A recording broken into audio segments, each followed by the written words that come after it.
Capítulo segundo. De las deducciones. Sección primero. De las deducciones en general. Artículo 30. Los contribuyentes que paguen el impuesto a su cargo en términos del título segundo de la ley, que para la realización de las actividades por las que paguen dicho impuesto utilicen inmuebles sujetos al régimen de propiedad en condominio, podrán deducir la parte proporcional que les corresponda de los gastos comunes que se hubieren realizado en relación con el inmueble, siempre que además de los requisitos que establece la ley, se cumpla con lo siguiente. Fracción primero. Que los gastos de conservación y mantenimiento sean realizados en nombre y representación de la Asamblea General de Condóminos por un administrador que cuente con facultades para actuar con el carácter mencionado, otorgado por dicha Asamblea. Fracción segundo. Que el pago de las cuotas de conservación y mantenimiento las realicen los condóminos mediante depósito en la cuenta bancaria que haya constituido la Asamblea General de Condóminos para tal efecto. Fracción tercero. Que los comprobantes fiscales que amparen los gastos de conservación y mantenimiento estén a nombre de la Asamblea General de Condóminos o del administrador. Fracción cuarto. Que el administrador recabe los comprobantes fiscales relativos a los gastos de conservación y mantenimiento, y entregue a cada condómino una constancia por períodos mensuales en la que se especifique a. Los folios correspondientes a los comprobantes mencionados y el concepto que ampara cada comprobante, el monto total de dichos comprobantes y el impuesto al valor agregado respectivo, y b. La parte proporcional que corresponde al condomino de que se trate, del gasto total, conforme al porciento de indiviso que represente cada unidad de propiedad exclusiva en el condominio de que se trate. No se considerará en el total del gasto, el impuesto al valor agregado que se hubiere causado sobre dicho gasto, excepto cuando el contribuyente por la actividad que realice en el inmueble, se encuentre exento de este último gravamen. Igualmente, el administrador deberá entregar a cada condomino una copia de los comprobantes fiscales. Fracción B. En el caso de que el administrador reciba contraprestaciones por sus servicios de administración, deberá expedir un comprobante fiscal a nombre de la Asamblea General de Condóminos, el cual deberá incluirse cuando se elaboren las constancias en los términos establecidos en la fracción cuarto de este artículo, y fracción sexto. La documentación y registros contables deberán conservarse por la Asamblea de Condóminos o, en su defecto, por los condóminos que opten por deducir los gastos de conservación y mantenimiento en términos del presente artículo. No se podrá optar por efectuar la deducción de los gastos de conservación y mantenimiento en términos del presente artículo, cuando las personas que presten los servicios de administración carezcan de facultades para actuar en nombre y representación de la Asamblea General de Condóminos. Artículo 31. Tratándose de devoluciones, descuentos o bonificaciones que se efectúen con posterioridad al segundo mes del cierre del ejercicio en el cual se acumuló el ingreso o se efectuó la deducción, los contribuyentes podrán. Fracción primero. Restar para efectos del artículo 25, fracción I de la ley, el total de las devoluciones, descuentos o bonificaciones, de los ingresos acumulados en el ejercicio en el que se efectúen, en lugar de hacerlo en el ejercicio en el que se acumuló el ingreso del cual derivan, y fracción segundo. Restar para efectos del artículo 25, fracción segundo de la ley, el total de las devoluciones, descuentos o bonificaciones referidas a sus adquisiciones, de las deducciones autorizadas del ejercicio en que aquellas se lleven a cabo, en lugar de hacerlo en el ejercicio en que se efectuó la deducción de la cual derivan. La opción prevista en esta fracción, solo se podrá ejercer cuando a. El monto de las devoluciones, descuentos o bonificaciones, en caso de aplicarse en el ejercicio en que se efectuó la adquisición, no modifique en más de un 10% el coeficiente de utilidad determinado conforme al artículo 14 de la ley, que se esté utilizando para calcular los pagos provisionales del ejercicio en que se efectúe la devolución, el descuento o bonificación, o b. El monto de las devoluciones, descuentos o bonificaciones que se efectúen, de aplicarse en el ejercicio en que se realizaron las adquisiciones, no tenga como consecuencia determinar utilidad fiscal en lugar de la pérdida fiscal determinada. En el caso de descuentos o bonificaciones que se otorguen al contribuyente por pronto pago o por alcanzar volúmenes de compra previamente fijados por el proveedor, se podrá ejercer la opción, no obstante que no se realicen los supuestos previstos en los incisos A y B de la fracción segundo de este artículo. Artículo 32. Para efectos del artículo 25, fracción tercero de la ley, para que los contribuyentes puedan deducir las cuotas de peaje pagadas en carreteras que cuenten con sistemas de identificación automática vehicular o sistemas electrónicos de pago, deberán amparar el gasto con el comprobante fiscal y el complemento correspondiente de la tarjeta de identificación automática vehicular o de los sistemas electrónicos de pago. Artículo 33.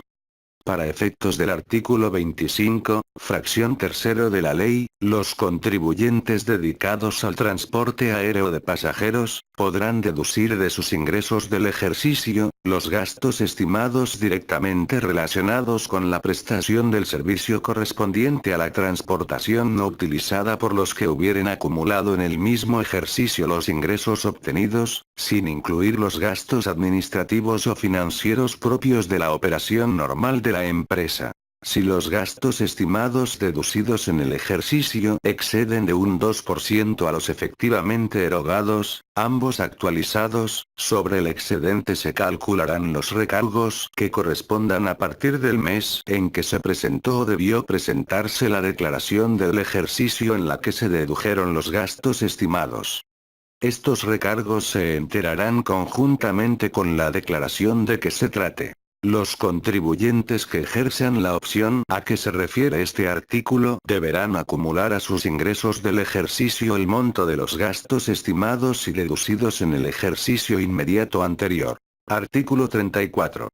Las aportaciones efectuadas para la creación o incremento de reservas para fondos de pensiones o jubilaciones que podrán deducirse en términos del artículo 25, fracción X de la ley, serán aquellas que se otorguen en forma de rentas vitalicias adicionales a las del Instituto Mexicano del Seguro Social, pudiéndose pactar rentas garantizadas siempre que no se otorguen anticipos sobre la pensión ni se entreguen al trabajador las reservas constituidas por la empresa.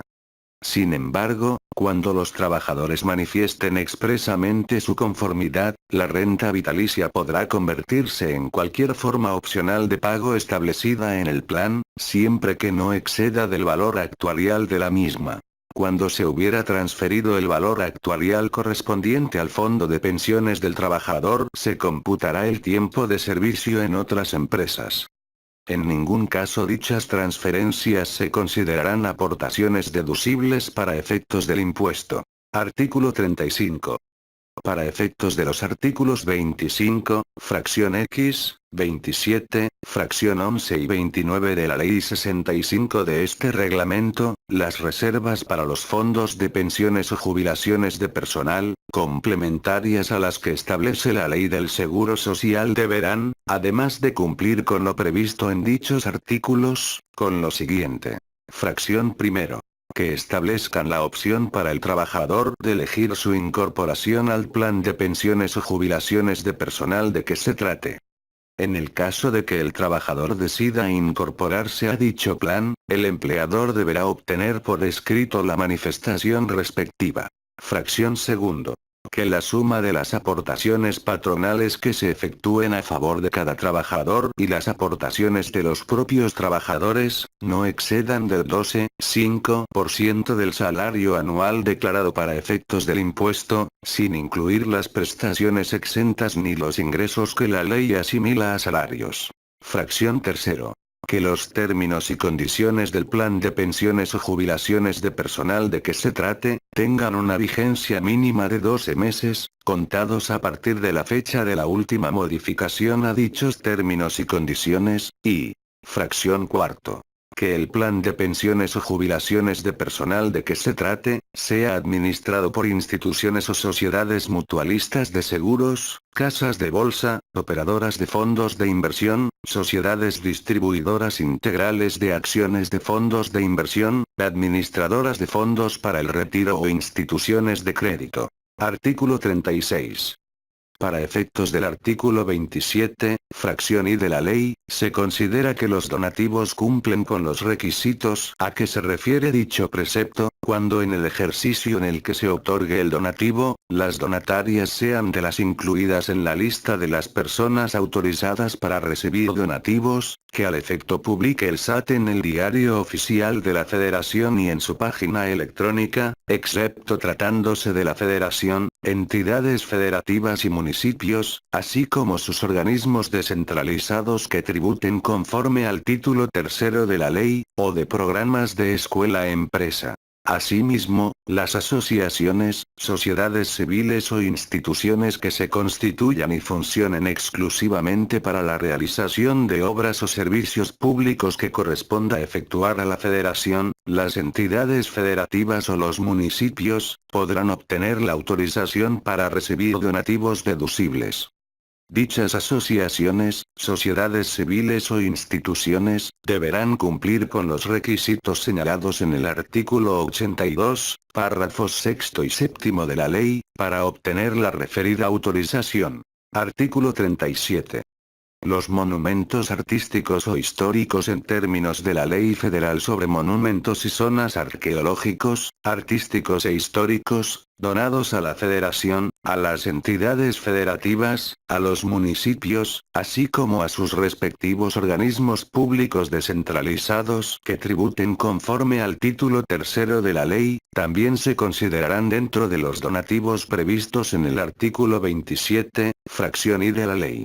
Artículo 38. Para efectos del artículo 27, fracción I de la ley, cuando los bienes donados sean aquellos a que se refieren los artículos 19 o 22 de la ley, se considerará como monto del donativo el monto original de la inversión actualizado o el costo promedio por acción del bien donado, según corresponda, calculado en términos de dichos artículos. Tratándose de bienes que hayan sido deducidos en términos del artículo 25, fracción segundo de la ley, el donativo no será deducible. En el caso de bienes de activo fijo, se considerará como monto del donativo la parte del monto original de la inversión actualizado no deducido en términos del artículo 31 de la ley. Tratándose de bienes muebles distintos de los señalados en los párrafos anteriores, se considerará como monto del donativo el que resulte de actualizar la cantidad que se haya pagado para adquirir el bien por el período comprendido desde el mes en el que se adquirió y hasta el mes en el que se efectúe la donación. Artículo 39. Para efectos del artículo 27, fracción I de la ley, no se consideran estrictamente indispensables para los fines de la actividad empresarial de las casas de bolsa, los pagos que éstas hagan para cubrir quebrantos que deriven de operaciones con títulos de crédito emitidos por otra sociedad. Artículo 40. Para efectos del artículo 27, párrafo primero, fracción I, inciso A, de la ley, se consideran como deducibles los donativos no onerosos ni remunerativos que se otorguen a instituciones de derechos humanos que tengan el carácter de organismos públicos autónomos, y tributen conforme al título tercero de la ley. Artículo 41. Cuando el contribuyente efectúe erogaciones a través de un tercero, excepto tratándose de contribuciones, viáticos o gastos de viaje, deberá expedir cheques nominativos a favor de este o mediante traspasos desde cuentas abiertas a nombre del contribuyente en instituciones de crédito o casas de bolsa a la cuenta abierta a nombre del tercero, y cuando dicho tercero realice pagos por cuenta del contribuyente, estos deberán estar amparados con comprobante fiscal a nombre del contribuyente. Artículo 42. Para efectos del artículo 27, fracción tercero, párrafo tercero de la ley, las autoridades fiscales resolverán las solicitudes de autorización para liberar de la obligación de pagar las erogaciones a través de los medios señalados en el primer párrafo de dicha fracción, de conformidad con lo siguiente.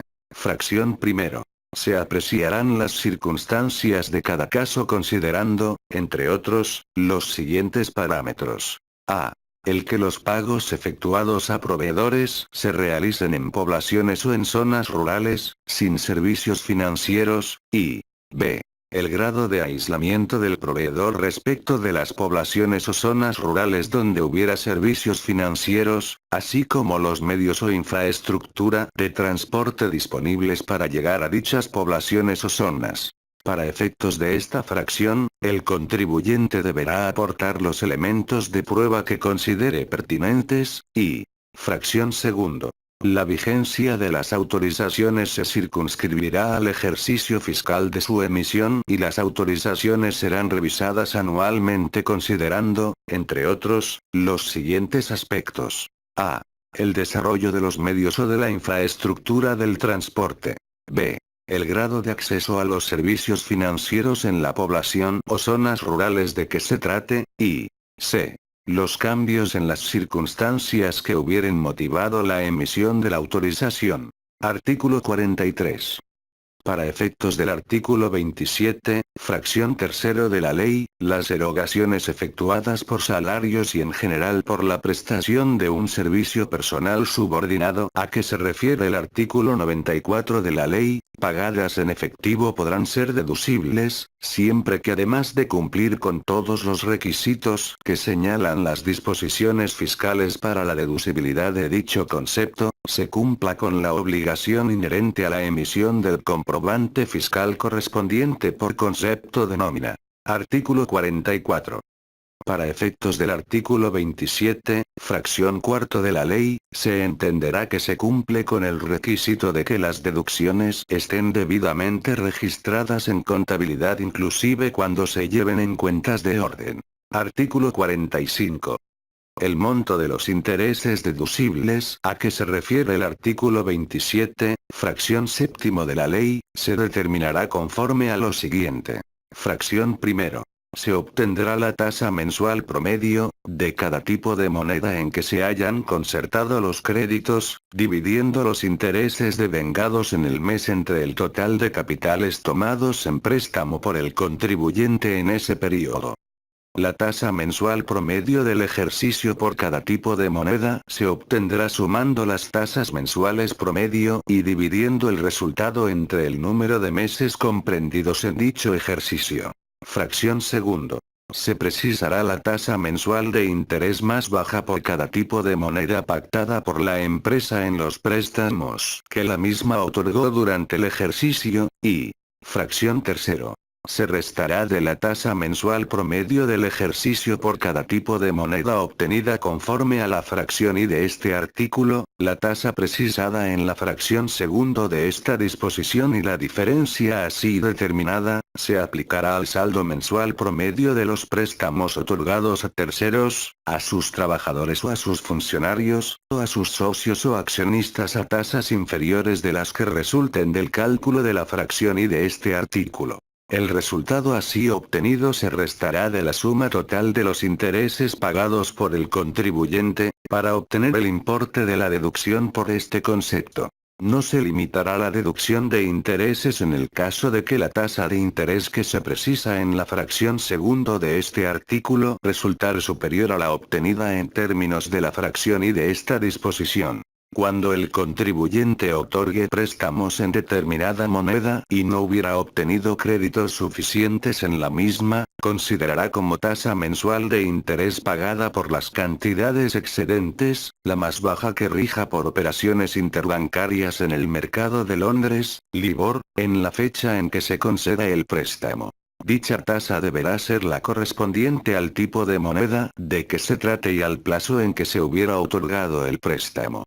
Si la moneda fuere peso mexicano, se considerará como tasa la promedio diaria de los certificados de la Tesorería de la Federación, colocados a plazo de 90 días en el mes inmediato anterior, o en su defecto, del valor a cargo del gobierno federal inscrito en el Registro Nacional de Valores equiparable a los certificados mencionados. Artículo 46. Los gastos que se hagan por concepto de previsión social, de acuerdo con el artículo 27, fracción 11 de la ley, deberán cumplir los siguientes requisitos. Fracción primero.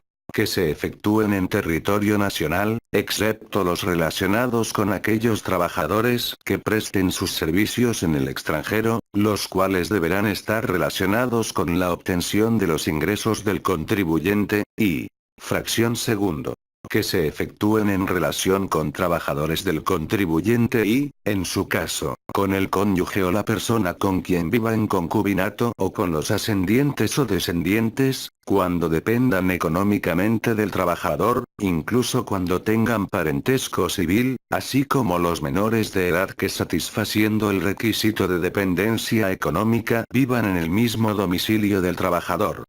En el caso de prestaciones por fallecimiento no será necesaria la dependencia económica. Artículo 47. Cuando el contribuyente cubra por cuenta del trabajador el impuesto que corresponda al excedente de los límites establecidos para las prestaciones de previsión social, a que se refiere el artículo 27 de la ley, podrá deducir dicho excedente, siempre que se considere el importe del impuesto referido como ingreso para el trabajador por el mismo concepto y se efectúen las retenciones correspondientes. Artículo 48.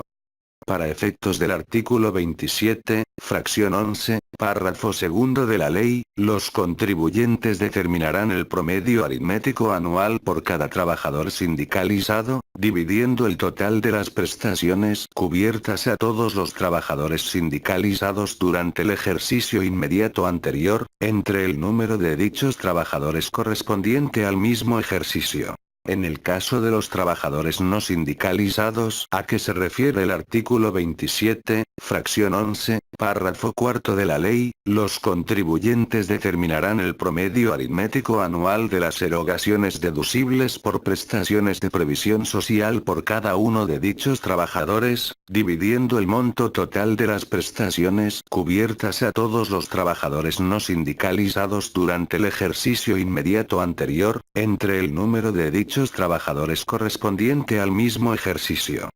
Artículo 49. Las aportaciones que efectúen los contribuyentes a fondos de ahorro, en términos del artículo 27, fracción 11, párrafo quinto de la ley, serán deducibles cuando cumpla con lo previsto en la ley y los siguientes requisitos de permanencia. Fracción primero. Que el plan establezca que el trabajador pueda retirar las aportaciones de que se trata, únicamente al término de la relación de trabajo o una vez por año. Fracción segundo. Que el fondo se destine a otorgar préstamos a los trabajadores participantes y el remanente se invierta en valores a cargo del gobierno federal inscritos en el Registro Nacional de Valores, así como en títulos valor que se coloquen entre el gran público inversionista o en valores de renta fija que el SAT determine, y, fracción tercero. Que en el caso de préstamos otorgados a trabajadores que tengan como garantía las aportaciones del fondo, dichos préstamos no excedan del monto que el trabajador tenga en el fondo, siempre que estos sean otorgados una vez al año. Cuando se otorgue más de un préstamo al año, las aportaciones que se efectúen al fondo de ahorro serán deducibles, siempre que el último préstamo que se hubiera otorgado al mismo trabajador se haya pagado en su totalidad y siempre que haya transcurrido como mínimo 6 meses desde que se cubrió la totalidad de dicho préstamo. Artículo 50.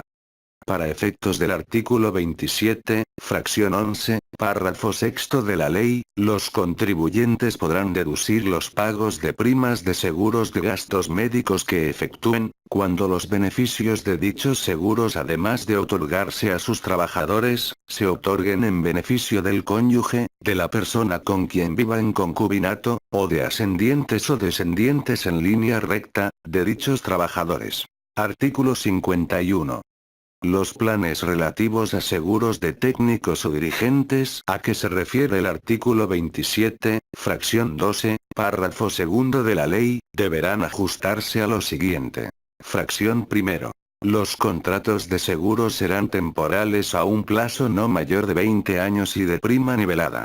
Fracción segundo. El asegurado deberá tener relación de trabajo con la empresa, o ser socio industrial en el caso de sociedades de personas o en comandita por acciones. Fracción tercero. El contribuyente deberá reunir la calidad de contratante y beneficiario irrevocable, y. Fracción cuarto. En el caso de terminación del contrato de seguro, la póliza será rescatada y el contribuyente acumulará a sus ingresos el importe del rescate en el ejercicio en que esto ocurra. Artículo 52. Para efectos del artículo 27, fracción 17 de la ley, por los pagos a comisionistas y mediadores residentes en el extranjero, los contribuyentes deberán probar que quienes perciban dichos pagos están, en su caso, registrados para efectos fiscales en el país en que residan o que presentan declaración periódica del impuesto en dicho país. Artículo 53.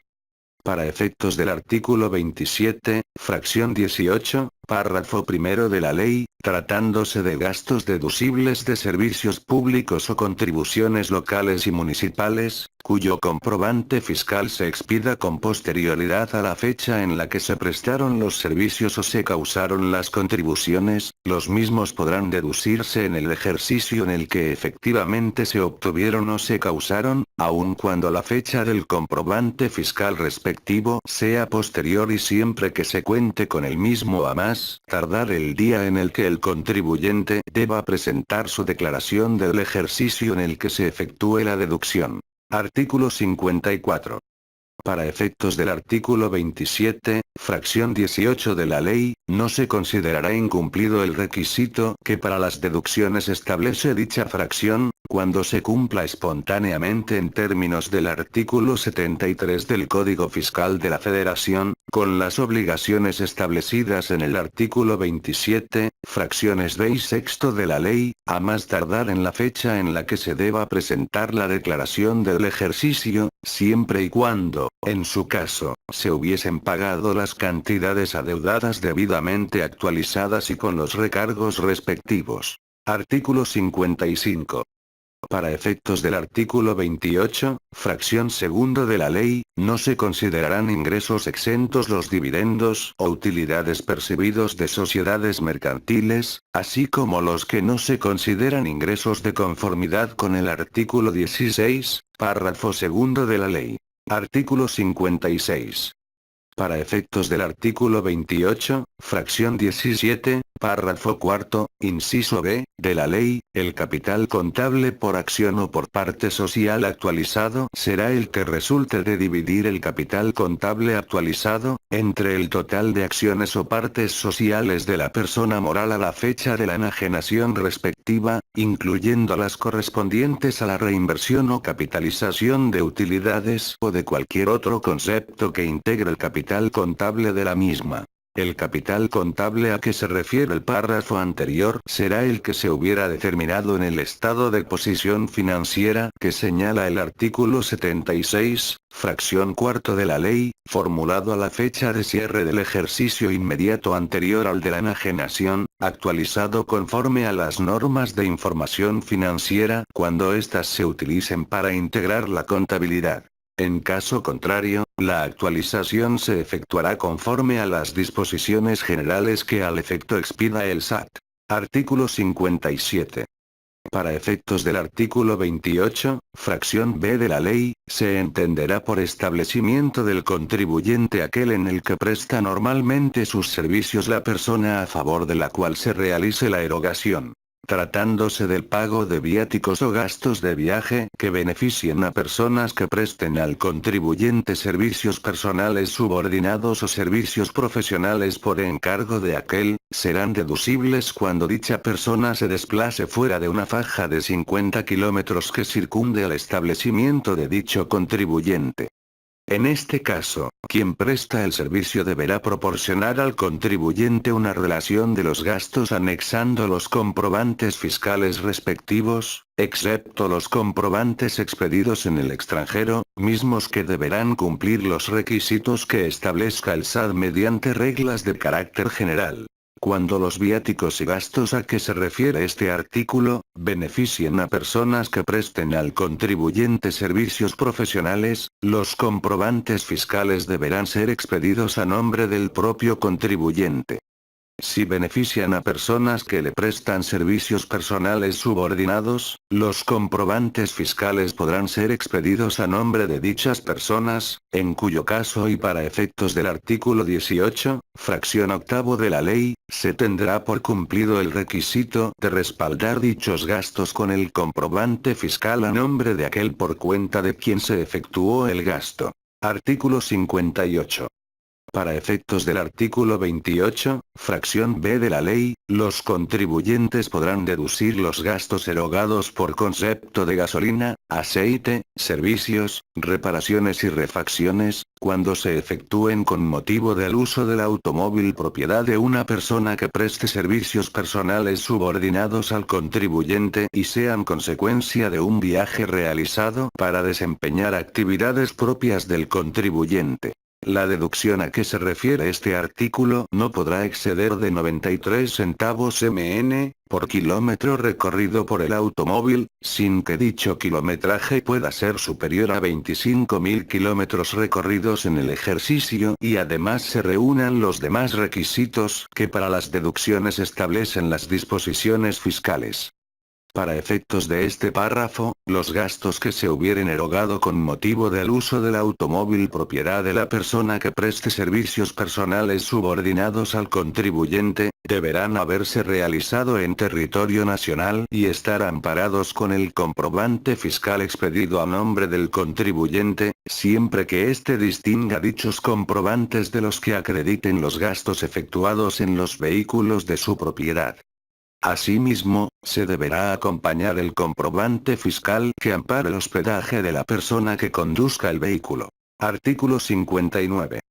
Para efectos del artículo 28, fracción octavo de la ley, serán deducibles en el ejercicio los cargos que correspondan a la aplicación de reservas de pasivo o complementarias de activo que no hubieran sido deducibles en el ejercicio en que se crearon o incrementaron y se hubiera cumplido, en su caso, con los requisitos para su deducibilidad, incluyendo los establecidos en materia de retención y entero de impuestos provisionales o definitivos a cargo de terceros, o se hubieran recabado de estos los documentos en que conste el pago de dichos impuestos. No serán ingresos del ejercicio las cancelaciones de reservas con crédito a resultados, cuya creación e incremento se hubieran considerado no deducibles. Artículo 60. Para efectos del artículo 28, fracción 13 de la ley, las personas morales que pretendan deducir los pagos por el uso o goce temporal de casas habitación deberán presentar ante la autoridad fiscal correspondiente, un aviso conforme a las disposiciones de carácter general que al efecto emita el SAT, donde manifiesten bajo protesta de decir verdad, que la información presentada es cierta y refleja los hechos, actos y operaciones que realiza el contribuyente. Una vez presentado el aviso a que se refiere el párrafo anterior, para efectuar la deducción correspondiente, el contribuyente deberá conservar por cada ejercicio de que se trate, durante el plazo a que se refiere el artículo 30 del Código Fiscal de la Federación, la documentación que acredite la estancia de las personas que ocupan dicho inmueble. Artículo 61. Para efectos del artículo 28, fracción XX de la ley, se entiende que para que la erogación sea deducible en términos de dicha disposición, el pago de la misma deberá efectuarse con tarjeta de crédito, de débito o de servicios, o a través de los monederos electrónicos, expedida a nombre del contribuyente que desee efectuar la deducción, debiendo conservar la documentación que compruebe lo anterior. Lo dispuesto en este artículo será aplicable sin perjuicio del cumplimiento de los demás requisitos que establecen las disposiciones fiscales. Artículo 62. Para efectos del artículo 28, fracción 22 de la ley, tratándose de operaciones de comercio exterior, en las que participen como mandatarios o consignatarios los agentes aduanales, se podrán deducir para efectos del impuesto, los gastos amparados con comprobantes expedidos por los prestadores de servicios relacionados con estas operaciones a nombre del importador, aun cuando la erogación hubiere sido efectuada por conducto de los propios agentes aduanales. Artículo 63. Para efectos de lo dispuesto en el artículo 28, fracción XXB de la ley, se considerarán derechos patrimoniales, los intereses o dividendos que pague el emisor de los títulos objeto del préstamo durante el plazo del contrato de préstamo respectivo. Artículo 64. Para efectos del artículo 28, fracciones XBI, párrafo sexto de la ley, se consideran áreas estratégicas, aquellas a que se refiere el artículo 5 de la Ley de Inversión Extranjera. Artículo 65. Para efectos de los artículos 25, fracción X y 29 de la ley, las reservas para fondos de pensiones o jubilaciones de personal se deberán crear y calcular de acuerdo con un sistema actuarial compatible con la naturaleza de las prestaciones establecidas en cada fondo, conforme a lo dispuesto en este reglamento. Al crearse o modificarse el fondo de que se trate, las aportaciones por concepto de servicios ya prestados, serán deducibles por un monto que no deberá exceder del 10% anual del valor del pasivo en el ejercicio de que se trate, correspondiente a dichos servicios. En ningún caso dicho porcentaje excederá los límites del artículo 25, fracción X de la ley. La reserva se incrementará con las aportaciones que efectúen el contribuyente y, en su caso, los trabajadores, y se disminuirá por los pagos de beneficios, gastos de administración y pérdidas de capital de las inversiones del fondo. Las aportaciones que efectúen los trabajadores y los rendimientos que éstas generen, no serán deducibles para el contribuyente.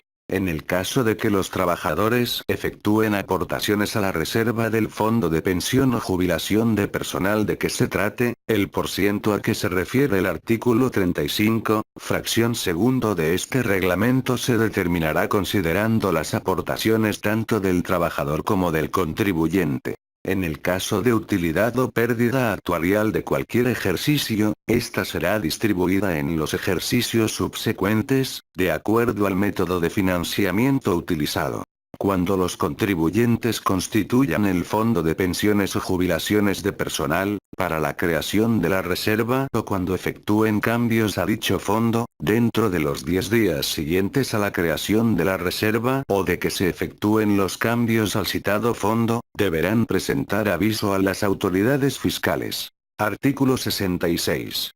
Los contribuyentes que constituyan las reservas a que se refiere el artículo 29 de la ley, dentro de los 3 meses siguientes a cada aniversario de que se constituyó el plan de pensiones o jubilaciones de personal de que se trate, deberán formular y conservar a disposición de las autoridades fiscales la documentación que a continuación se señala. Fracción primero. El balance actuarial del plan de pensiones o jubilaciones de que se trate. Fracción segundo. Un informe proporcionado por las instituciones de seguros o sociedades mutualistas de seguros, casas de bolsa, operadoras de fondos de inversión, sociedades distribuidoras integrales de acciones de fondos de inversión, administradoras de fondos para el retiro o instituciones de crédito, que administren el fondo de pensiones o jubilaciones de que se trate, especificando los bienes o valores que forman la reserva y señalando pormenorizadamente la forma como se invirtió esta, y, fracción tercero. La metodología utilizada para realizar los cálculos y los resultados de la evaluación para el siguiente año, señalando el monto de las aportaciones que efectuarán los contribuyentes y, en su caso, los trabajadores. Cuando se constituyan reservas en el mismo fondo para primas de antigüedad y para pensiones o jubilaciones de los trabajadores, la información a que se refieren las fracciones I y tercero de este artículo, deberá llevarse por separado. Artículo 67. Para efectos del artículo 29 de la ley, podrá pactarse que el trabajador contribuya al financiamiento del fondo de pensiones o jubilaciones de personal de que se trate, siempre que el retiro de sus aportaciones con los rendimientos correspondientes solamente se pueda efectuar cuando dicho trabajador deje la empresa que constituyó el citado fondo. Para efectos del párrafo anterior, cuando los recursos provenientes del fondo de que se trate, se retiren antes de que el trabajador cumpla con los requisitos de pensión o jubilación, dichos recursos deberán transferirse a otro fondo de pensiones o jubilaciones complementario a los que señala la ley del Seguro Social, constituido por la empresa a la que el trabajador fuere a prestar sus servicios, a través de las instituciones o sociedades a que se refiere el artículo 29, fracción tercero de la ley. Estas transferencias no se considerarán aportaciones deducibles para efectos del impuesto. Artículo 68. Los contribuyentes que hayan constituido en exceso reservas para fondos de pensiones o jubilaciones y de primas de antigüedad del personal a que se refiere el artículo 29 de la ley, podrán disponer de dicho excedente para cubrir las cuotas en el ramo de retiro, de la subcuenta de retiro, cesantía en edad avanzada y vejez de la cuenta individual que establece la ley del Seguro Social. En este caso, se pagará el impuesto a la tasa que para el ejercicio establezca el artículo 9 de la ley, sobre la diferencia entre el monto de lo dispuesto de las mencionadas reservas y el monto de las cuotas pagadas a que se refiere este artículo. En el caso de que los trabajadores hubiesen realizado aportaciones a dicho fondo, el excedente, en la proporción que le corresponda a cada trabajador, deberá ser transferido a la subcuenta de aportaciones complementarias a que se refiere el artículo 74 de la Ley de los Sistemas de Ahorro para el Retiro. Artículo 69. Cuando se decida invertir el 70% de la reserva a que se refiere el artículo 29, fracción segundo de la ley, en la adquisición o construcción de viviendas de interés social para los trabajadores del contribuyente o en el otorgamiento de préstamos para los mismos fines, se constituirá un comité con igual representación del contribuyente y los trabajadores, que establecerá los requisitos que deberán cumplirse para la inversión del remanente de la reserva. Las casas para los trabajadores tendrán el carácter de viviendas de interés social cuando reúnan los siguientes requisitos. Fracción primero. Que el precio de adquisición de las mismas no exceda de 10 veces el salario mínimo general del área geográfica de la ubicación del inmueble, elevado al año. Fracción segundo. Que el plazo de pago del crédito sea de 10 a 20 años, mediante enteros mensuales iguales, requiriéndose garantía hipotecaria o fiduciaria sobre los bienes correspondientes, así como seguro de vida que cubra el saldo insoluto y seguro contra incendio, y fracción tercero. Que el interés que se aplique a los créditos no exceda de la tasa del rendimiento máximo que se pueda obtener con motivo de la inversión del 30% de la reserva a que se refiere el artículo 29, fracción segundo de la ley. Artículo 70. Para efectos del artículo 29, fracción tercero de la ley, los rendimientos que se obtengan con motivo de la inversión de los fondos de pensiones y jubilaciones de personal complementarias a las que establece la ley del Seguro Social y de primas de antigüedad que sean manejados por instituciones y sociedades mutualistas de seguros, casas de bolsa, operadoras de fondos de inversión y administradoras de fondos para el retiro, con concesión o autorización para operar en el país, forman parte del propio fondo y deberán permanecer en él, hasta en tanto no se destinen a los fines de dicho fondo. Artículo 71. Para efectos del artículo 29, fracción sexto de la ley, se considera que no se dispone de los bienes o de los rendimientos de los fondos de pensiones o jubilaciones de personal, cuando los bienes, valores o efectivo que constituyen dichos fondos sean transferidos de la institución o sociedad mutualista de seguros, casa de bolsa, operadora de fondos de inversión, sociedad distribuidora integral de acciones de fondos de inversión, administradora de fondos para el retiro o institución de crédito, que esté manejando el fondo a otra institución, sociedad, casa de bolsa, operadora o administradora de las mencionadas en este artículo y siempre que se cumplan los requisitos siguientes. Fracción primero. Que el contribuyente dentro de los 15 días anteriores a la transferencia de dichos fondos y sus rendimientos en los términos de este artículo, presente aviso ante la autoridad fiscal que corresponda a su domicilio, informando la institución, sociedad, casa de bolsa, operadora o administradora que ha venido manejando el fondo y a la que será transferido. En este caso, deberá entregar una copia sellada del aviso a la entidad que venía manejando el fondo, y, fracción segundo. La institución, sociedad, casa de bolsa, operadora o administradora que hubiera venido manejando el fondo, hará entrega de los bienes, valores y efectivo directamente a la nueva institución, sociedad, casa de bolsa, operadora o administradora, acompañando a dicha entrega el documento en el que señale expresamente que tales bienes, valores o efectivo constituyen fondo de pensiones o jubilaciones en términos del artículo 29 de la ley.